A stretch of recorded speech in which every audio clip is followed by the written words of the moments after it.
ஸ்ரீமதே ராமானுஜாய நமக. நாலாயிர திவ்ய பிரபந்தம் முதல் 1000 பெரியாழ்வார் பாசுரங்கள் 423 424. 423ஆம் பாசுரம். அரவணை பள்ளிகொள் அரங்கனை போற்றல். துப்புடையாரை அடைவதெல்லாம் சோர்விடத்து துணையாவரென்றே ஒப்பிலேன் ஆகிலும் நின்னடைந்தேன் ஆணைக்கு நீயருள் செய்தமையால் எய்ப்பெண்ணை வந்து நலியும் போதங்கேதும் நானுனை நினைக்க மாட்டேன் அப்போதைக்கிப்போதே சொல்லி வைத்தேன் அரங்கத்தரவணை பள்ளி ஆணை. எம்பெருமானே, அடைக்கலம் அடைந்தாரை அபயமளித்து காத்து உம்முடைய வலிமையை நீர் அனைவருக்கும் காண்பிப்பதற்காகவே திருவரங்கத்தில் அரவு எனும் பாம்பு படுக்கையில் பள்ளி கொண்டீர். அடியேனின் புலன்கள் யாவும் தளர்ச்சியுற்றிருக்கின்ற இந்நிலையில் தேவரீரே எமக்கு துணை என்று சரணம் அடைந்தேன். அவ்வாறு சரணாகதி செய்வோர்க்கு அடியேன் ஒப்பற்றவனாக இருக்கிறேன். ஆயினும் முன்பு ஆதிமூலமே என்றழைத்து அந்த ஆணை கருளி பாதுகாத்தது போல அடியேனுக்கும் அருள் புரிய வேண்டும்.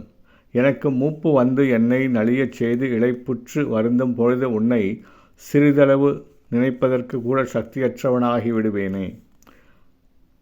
ஆகவே திருவரங்கனே, அக்காலத்துக்காகவே வேண்டி நான் இப்பொழுதே சொல்லி வைத்தேன். 424ஆம் பாசுரம்.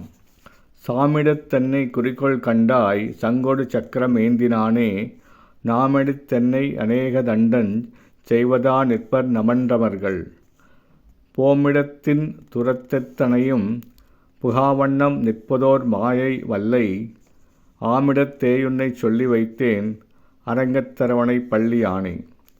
அடியவர்களை பாதுகாத்து நட்பொருட்டு சங்கு சக்கரம் ஏந்தியிருக்கும் எம்பெருமானே, அடியேனின் உயிர் நீங்கும் காலத்து கலங்கி நிற்கும் என்னை மறுக்காமல் அருள் புரிய வேண்டும்.